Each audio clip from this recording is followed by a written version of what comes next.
y el tecnológico. Mucho análisis que continuamos haciendo y lo hacemos ahora de la mano de Pablo García de Ibacons Alpha Value. Pablo, buenas tardes.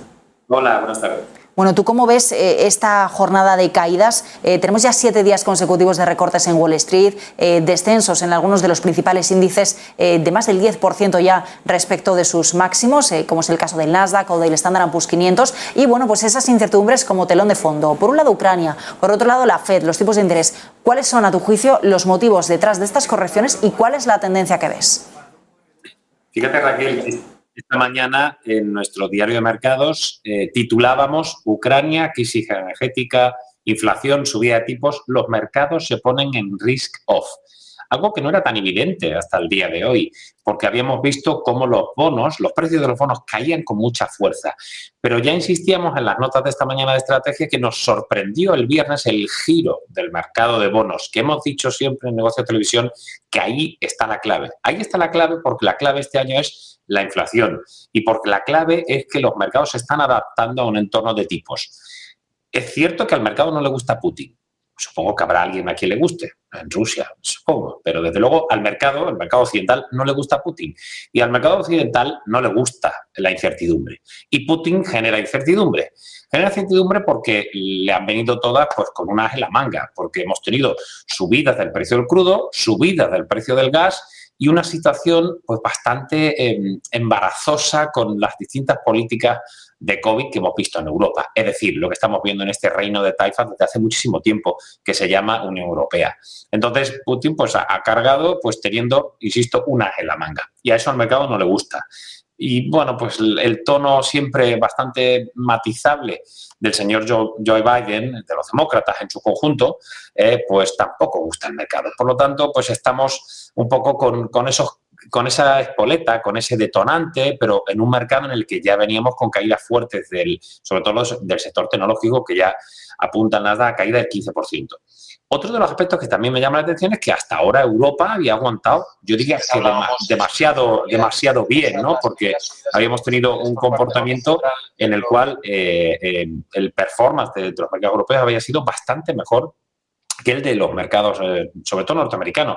Y también nos llamaba la atención el buen comportamiento del Hansen, que sigue subiendo más de un 5% en el year to date. Con lo cual estamos teniendo un año muy complejo en el que ahora pues el foco se pone en Rusia, que esperemos que no llegue a mucho. Es decir, cuando Rusia quiso invadir Crimea, aunque era algo distinto, no estamos hablando de la misma situación de Ucrania, lo hizo con bastante premeditación, alevosía y contundencia. En el caso de Ucrania estamos, sí, desplazas 100.000 hombres, 150.000 hombres a la frontera, pero estás con diplomacia, Europa intentando poner medidas, sanciones económicas y Estados Unidos desplazando de una forma, desde mi punto de vista, algo más tímida las tropas, ¿no?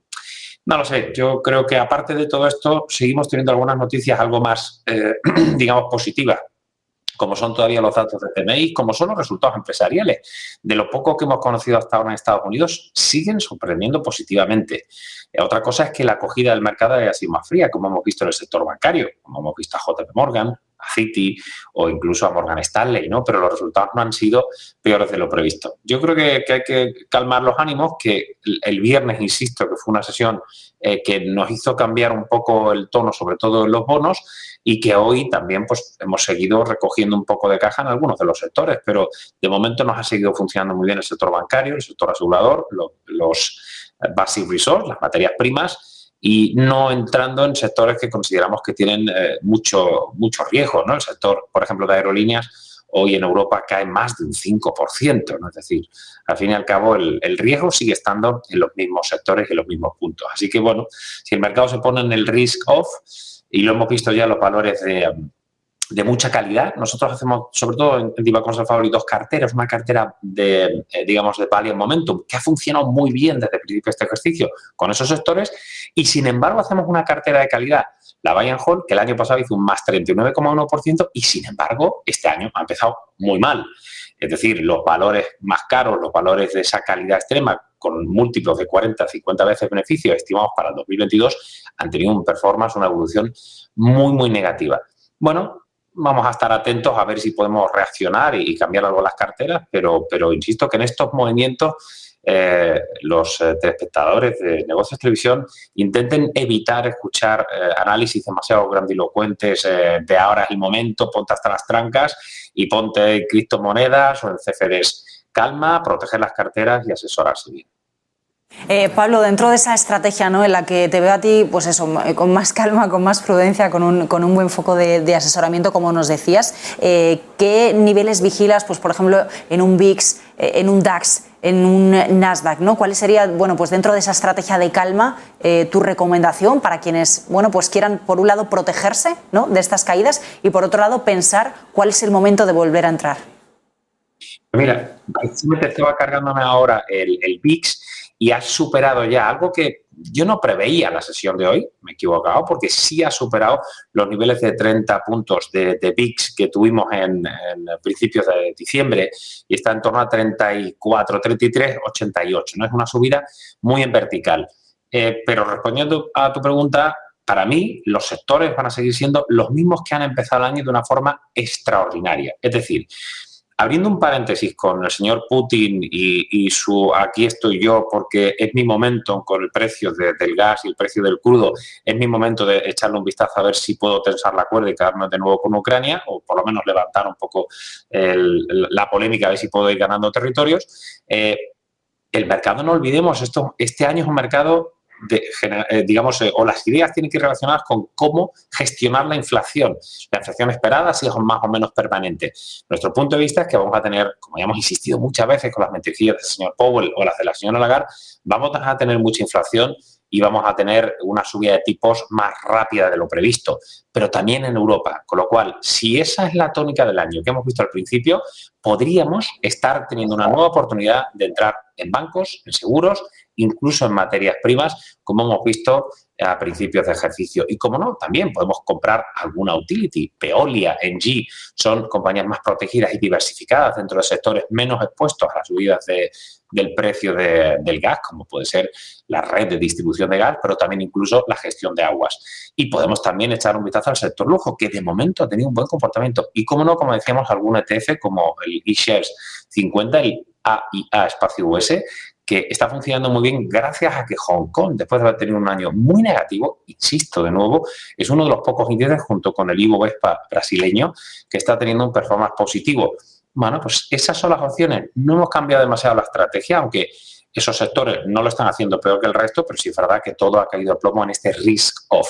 Yo creo que teníamos altas posiciones de liquidez, no tantas como hubiéramos deseado en otros momentos, pero estamos bien posicionados por sectores. Y de momento no hemos cambiado ese approach sectorial, que es el que de momento nos sigue dando. Hoy hemos empezado en negativo, es decir, teníamos las carteras hasta el cierre del viernes en positivo, year to date, cuando estamos viendo los índices americanos cayendo un 10%, 15%. Hoy es la primera vez que nos ponemos ligeramente en negativo, lo cual estimamos que es un resultado razonable y creemos que va a volver esa tónica de subidas de bancos, seguros, de commodities, en el momento en el que echemos menos cuenta a lo que nos diga el bravucón del señor Putin. Pablo, por último, me mencionabas antes a los bonos, hablábamos de la renta fija también la semana pasada. ¿Cómo estás viendo ese movimiento en medio de este pánico vendedor en la renta variable? ¿Cómo estás viendo a la renta fija y a los bonos? Acabo de ver al bono alemán a 10 años otra vez en el menos 0,10. Cuéntame.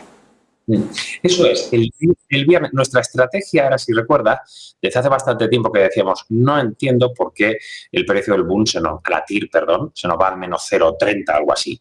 Y yo decía, se nos tiene que ir al 0% en cuestión de cerrar el año 2021 o principios de 2022, más que estar al menos 0,50. Y por eso hicimos una estrategia muy clara que ha sido un éxito rotundo, que es quedarnos cortos del Bund, incluso apalancados 2 veces, que consiste en jugar a que los precios de los bonos van a caer y las tires van a subir, porque para nosotros es un camino indefectible. Si hay inflación, como estamos viendo en algunos países, sobre todo España, Alemania por arriba del 5,5-6%, con Estados Unidos al 7%, las tires van a subir con mucha fuerza.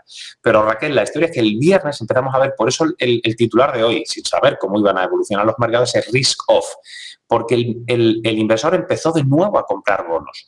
Comprar bonos no tiene sentido a priori, porque la inflación va a subir y va a hacer que suban los tipos. en este caso los Fed Funds norteamericanos o los tipos a corto plazo en Europa, y eso hará que siga la tensión de la curva a largo plazo. Solo se explica una subida de los precios de los bonos por el factor de miedo, por el factor de pánico, por el factor de salir de la renta variable y entrar en la renta fija, que al menos te protege de esa volatilidad. Y eso nos hizo reflexionar, vendimos alguna parte haciendo unas muy buenas plusvalías, no todo lo que hubiéramos querido, pero el movimiento de los bonos no está siendo tan agresivo. Es decir, yo creo que incluso otra vez tenemos oportunidad para comprar esos cortos de los bonos, porque, insisto, si el tema Putin, el tema Ucrania pasa a un segundo plano, desde mi punto de vista, pues con honestidad, creo que los mercados van a volver a esa tónica de dicotomía, de esa dispersión entre sectores que apuestan por protegerse de la inflación. De ahí el buen performance del sector bancario, asegurador, como hemos comentado, o la subida fuerte que hemos tenido de metales y minas y ese corto apalancado del boom, a pesar de estas subidas del viernes y de hoy también.